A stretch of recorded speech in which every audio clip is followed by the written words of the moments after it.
எலுமிச்சையை use பண்ணிட்டு எலுமிச்சை தோலை தூக்கி போடாதீங்க. அதை மிக்ஸில அரைத்து பேஸ்ட் மாதிரி செய்யுங்க. ஃப்ரிட்ஜ் உள்ளே ஒரு ஸ்மால் பவுல்ல வைத்து விடுங்க. அதனால் பேட் ஸ்மெல் சீக்கிரம் டிஸப்பியர் ஆகும். ஃப்ரிட்ஜ் ஃபுல் ப்ளஸ் ஸ்மெல் வந்துடும். பூண்டு உரிக்க நிறைய நேரம் ஆகுதா? கவலைப்படாதீங்க. மைக்ரோவேவ்ல 10 செகண்ட்ஸ் மட்டும் வைங்க. பிறகு எடுத்தா தோல் தானாக லூசன் ஆகிடும். கை ஒட்டாம ஈஸியா உரிக்கலாம். குக்கிங் டைம் கூட சேவ் ஆகும்.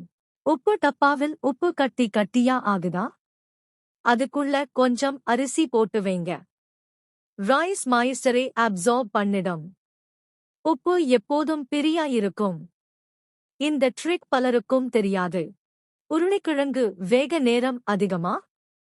வேக வைக்கும் தண்ணீரில் கொஞ்சம் உப்பு சேர்க்கவும். அதனால் பொட்டேட்டோ சாஃப்ட் சீக்கிரம் குக் ஆகும். மசாலா கூட நல்லா உள்ளே இறங்கும். சமையல் வேலையும் பாஸ்டா முடியும்.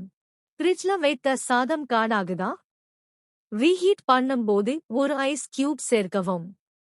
அது ஸ்டீம் கிரியேட் பண்ணி ரைஸ் சாஃப்ட் ஆக்கும். ரஸ்ஸா சமைத்த மாதிரி இருக்கும். டேஸ்ட் கூட சேஞ்ச் ஆகாது.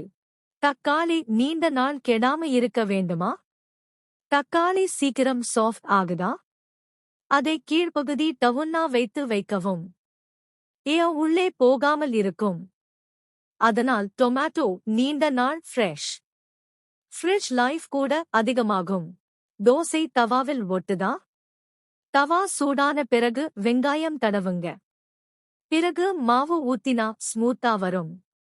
தோசை பர்ஃபெக்ட் ஷேப் கிடைக்கும். Hotel style dosa ready. வீட்டிலேயே ஹோட்டல் ஸ்டைல் டீ வேண்டுமா? டீ பாயில் ஆகும்போது ஏலக்காய் பவுடர் சேர்க்கவும். ஸ்மெல் மற்றும் டேஸ்ட் இரண்டும் சூப்பர் ஆகும். கெஸ்ட்ஸ் கூட ரசித்து குடிப்பாங்க. Simple trick but amazing result. வெங்காயம் வெட்டும் போது கண்ணீர் வருதா? 5 நிமிடம் ஃப்ரிட்ஜ்ல வைத்து பிறகு வெட்டுங்க. கோல்ட் டெம்பரேச்சர் காரணமாக இரிட்டேஷன் குறையும்.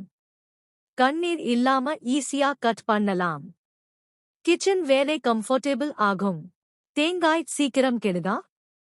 சிறிது உப்பு தூவி ஃப்ரிட்ஜ்ல வைங்க. அதனால் ஃப்ரெஷ்னஸ் நீண்ட நாள் இருக்கும். ஸ்மெல் கூட சேஞ்ச் ஆகாது. வேஸ்ட் ஆகுறது குறையும்.